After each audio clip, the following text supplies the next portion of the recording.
Now, let's begin with the first keynote of the day, which will be taken by Mr. Rupak Rathod, Head of HR Zydus Biologics, and he will be speaking on the topic, the power of culture, how learning drives transformation and inclusion. So Mr. Rathod is an expertise HR professional with a proven track record in pharmaceutical industry. He brings strong expertise in pharmaceutical sales support, HR team development, and process execution. Known for his collaborative approach, he has played a key role in building high-performing teams and strengthening human capital within organization. Can we have a huge round of applause for Mr. Rupak Rathod? Very tough topic, right? And this scenario now, the L&D job is becoming more challenging day by day, right? So I'll just talk about how HR became HR business partner, right? So there are positions in the organization, CHRO positions, but how many of organization is having chief learning officer? Any? I think if somebody is here. Any organization having chief learning officer? How many? You have? Good, great. Which company?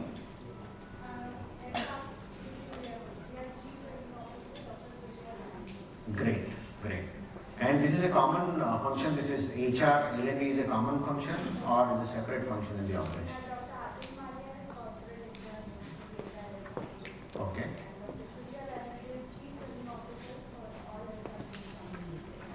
Okay. So beginning of chief learning officers in the organization is already started, right? So you are in the room where you have already person. So I also handle L&D, HR, and one more function, that is Salesforce effectiveness. So I don't know how many sales organizations are here, right? So what is the job? Means how HR became a HR business partner from a personal department. Anybody? So I'll use slides very less. So I'll discuss so that I also can learn from you, right? So how many of can answer that how HR function became now a HR business partnership role and is equal. So there are many CHROs who took a responsibility of becoming a business head as well. So I can name few of them, but if somebody can. So I just wanted to understand, because see, you are sitting here and the changing role of learning and development is very, very important, right? Important, but highly challenging in this AI and ML era, and where you have a Gen Z, correct, who are already aware of everything. So if you ask in interview anything, correct, click away, they will answer you, and the correct answer, correct. So how you will drive L&D function going forward? Anybody can answer. So I think if you will speak, I will be able to contribute more. Otherwise, yeah. So basically, HR used to be more as an expense center or a cost center. Yes. Because we are paying salaries to the employees. So it is generally a non-revenue generating center. However, moving onward, it will change. Why? Because HR is more strategic towards bringing in a quality employee and ensuring the effectiveness and the yield from that particular staff in the organization, so we can multiply more revenue. So you're very close. So what exactly, how they develop things in the organization, how they gain the confidence from the business or maybe the promoters or maybe the multinational companies that yes, how the business head or maybe company promoter decided that I should have a HR business partner, correct, who can help me. One is bringing talent, right? Second is developing the talent. Yes? Yeah, please. So in very simple language, one has to say, when the personal management, the HR, started to know the ROI, the concept of ROI, Great. return on investment. Great. The same way HR turned into a personal turned into an HR function, and when the ROI started relating to the balance sheet and the equity of the company, they started becoming the L&D expert and the strategy basically. Excellent answer. Big hand for that. So ROI, everything is ROI driven. Everything is ROI driven. And if we talk about, so how many of us, so I will take HR L&D as one department, because I am handling this. I'm sorry for that. So I'm new, I would say. So just 4 years in L&D. So I am HR person. First I am a salesperson, then became a HR person, then now L&D as well, right? So what is the challenge? So how you calculate your ROI? So if some L&D department is there in the organization, how do you calculate ROI?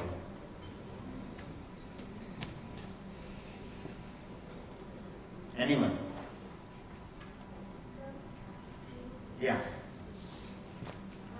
Sir, ROI is return on training investment. Hmm. We also collaborate with training effectiveness survey Okay. and also calculate cost benefit ratio Hmm. and ROE, return on training investment. Okay. At the end of the financial year, we hire interns, MBA interns, Okay. to do the survey across organizations. So basically, not just behavioral and functional, behavioral and soft skill training, you just cannot calculate the return on investment. Okay. But definitely for the technical program and functional program, like, So basically there are three functions in the training. One is soft skill and behavioral training, second is functional training, and third is technical training. Yes. So we hire MBA interns for technical training and functional training, and we design a training effectiveness form, feedback form. So the employee who has undergone the technical training or functional training, the interns go to the employee and ask him to fill the form. The same form, we adopt a 360-degree methodology. The same form is filled by his boss, his junior, and his colleagues. Okay. And then, based on the data calculated, we also add the cost of the trainer, which the company had to bear for the training, and we calculate the ROTI, return on training investment, cost benefit ratio, and do a training effectiveness survey every year. Understood. So I think most of the organizations, the training is basically earlier. So traditional training method was learning hours, how many hours you train per person, or maybe Man days, yeah. And how many training you did for the year, Yes. right? Yes. And similarly for HR it was, right? Right. It's how fast you can bring the talent, Right. right? And how fast you develop the talent. So succession planning.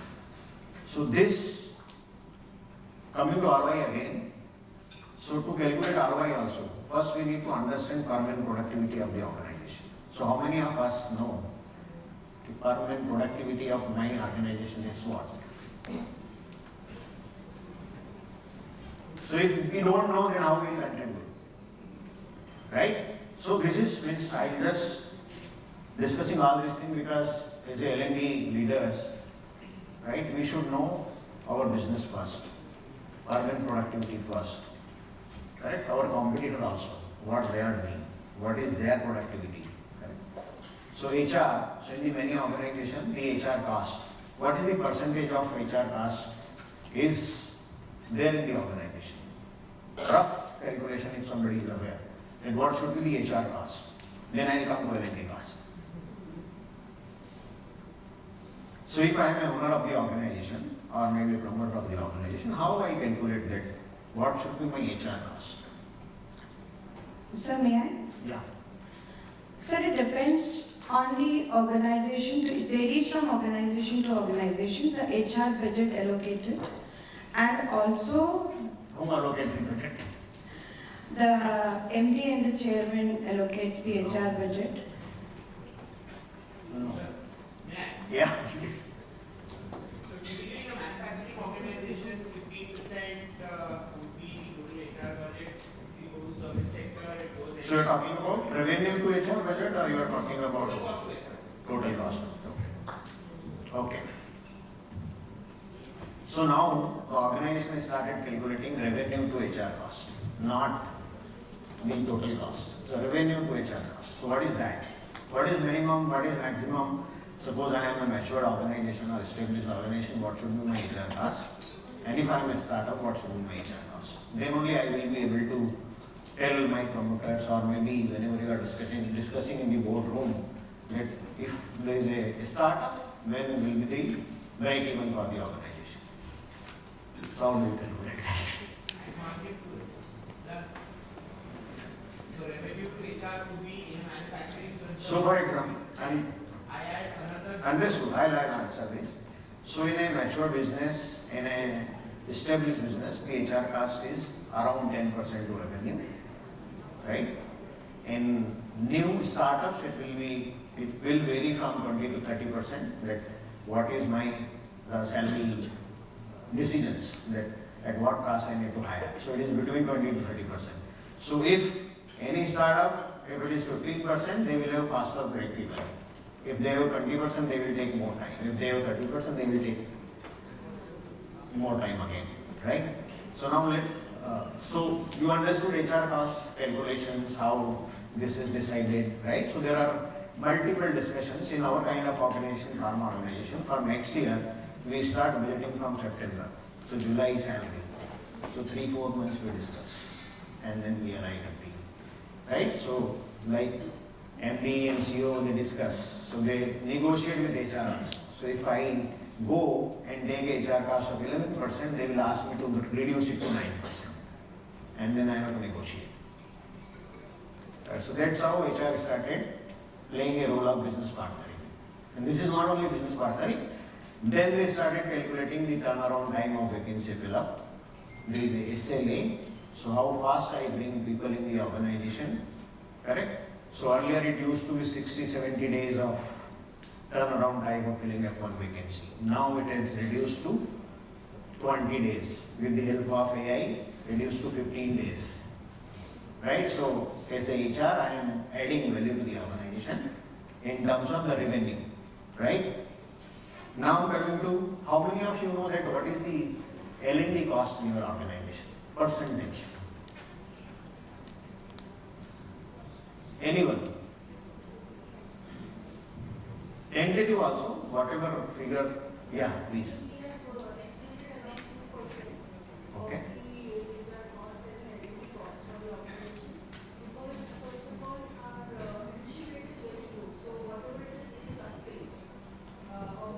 Okay.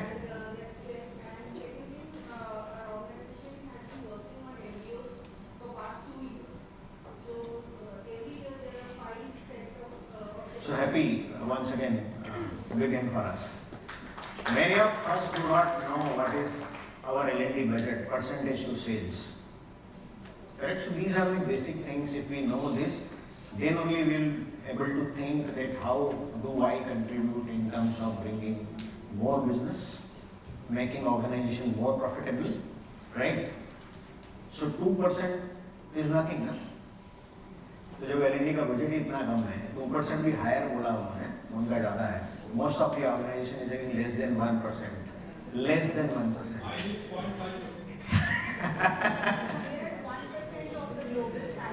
Yeah, so it's the biggest challenge for L&D leaders. How do you contribute? How you will bring your value in the organization? So if you can think, if any organization, there are many organizations, a smaller organization do not have L&D department at all.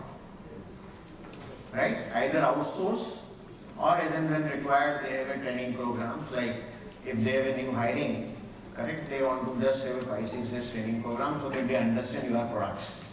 That's it, nothing else. So biggest challenge, na? And now in the AI era and Generation Z era, correct, what value addition we will do? That is the biggest challenge now. So, if my CEO or MD or anybody's CEO or MD will say, I do not have L&D budget for this year, correct? What difference it will make to him? Tell me. So how do we create our value? Possible, eh? So, during COVID, or maybe same kind of thing, that this year my profit is reducing, correct, from 20% to 15%, so I don't want L&D intervention this year. Even I don't want HR interventions also. So how do you discuss with your leaders?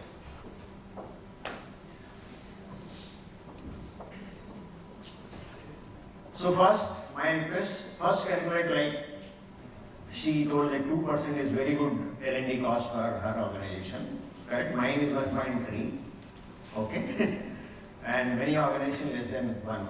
So 0.5 also complete over. So how do we do interventions? So I have some suggestions, right? So how I did in my organization, so I will give you the real examples of my last 4 years journey as a L&D head as well, right? So I was having an attrition of 27% when I joined in my organization. The L&D budget was very, very low, correct, because the L&D person was earlier heading, was a traditional role. So I will not be able to show my slides. So there is nothing great in slides, correct, AI generated. So first I targeted learning interventions, not HR interventions, right? And how I did it? First I identified my top talent, correct? First I wanted to have no attrition, minimum attrition in my top talent, correct? So I have identified those people with various tools. One is obviously the performance. Without performance, if a person is performing in your organization, if you do not have identification, he will leave.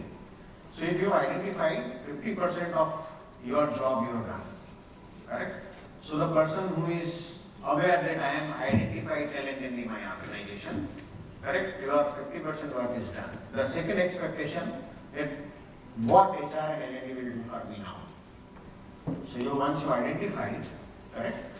So I identified those talent and then I did my competency mapping.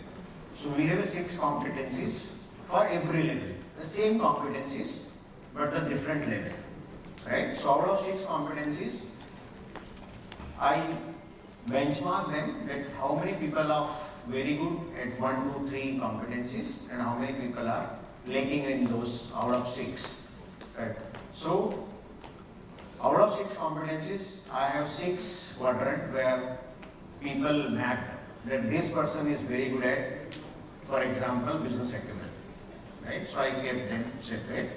The other people, those who are future leaders, means they can take a role immediately. Correct? For that, I did a cognitive assessment. Right? So cognitive assessment is not very common.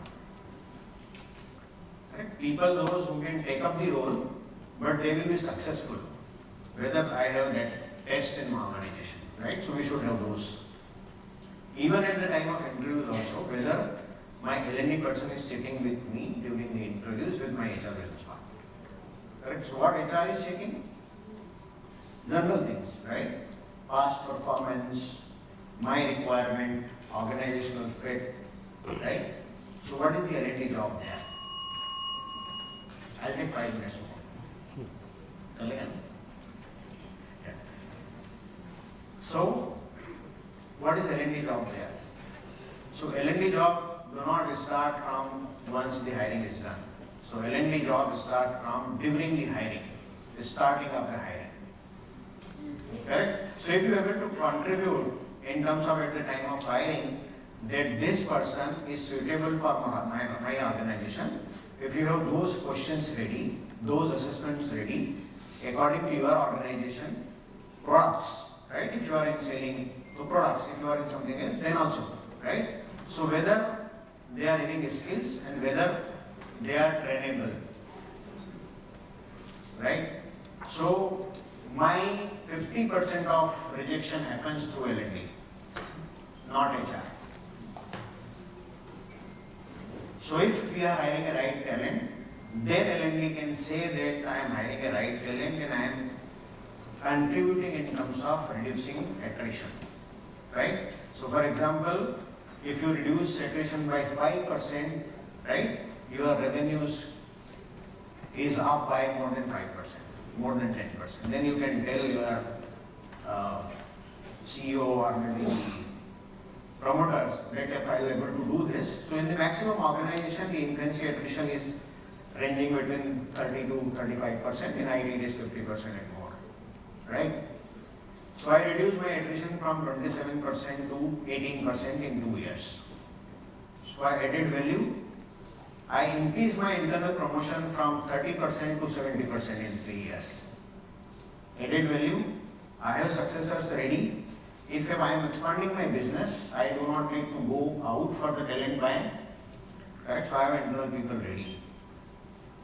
So first you understand your business first, then start calculating ROI, how you can add value. Correct? So I stopped everything like training calendar for the year. I stopped your man hours. So I am not interested in anything. I am interested in outcome. What contribution you are making. Last but not the least, right? How do you calculate your L&D ROI? Correct? So you have a training program. So I am not talking about the freshers or maybe first time hire. I am talking about the people, those who are in your talent pipeline. Right? I am talking about that. So if you are doing a training program, for example, you have 20 people in the training program. How do you calculate after training their performance? Correct? So you need to have these 20% past 6-month performance and every month performance taking for next 6 months for these kind of people, and you need to compare these trained people, how they are contributing more as compared to people those who did not come for training or they are not qualified for the training. Right? You can have a separate benchmarking, separate answers that these 20 people contributed 10% more to organizational productivity is my ROI.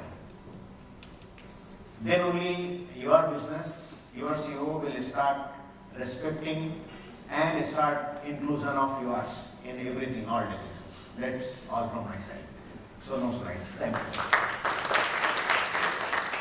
Thank you so much for the wonderful session. Now, I would like to call upon stage Mr. Rajesh Bhattacharjee, Global Head of L&D from FDC Limited, to felicitate Mr. Rathod.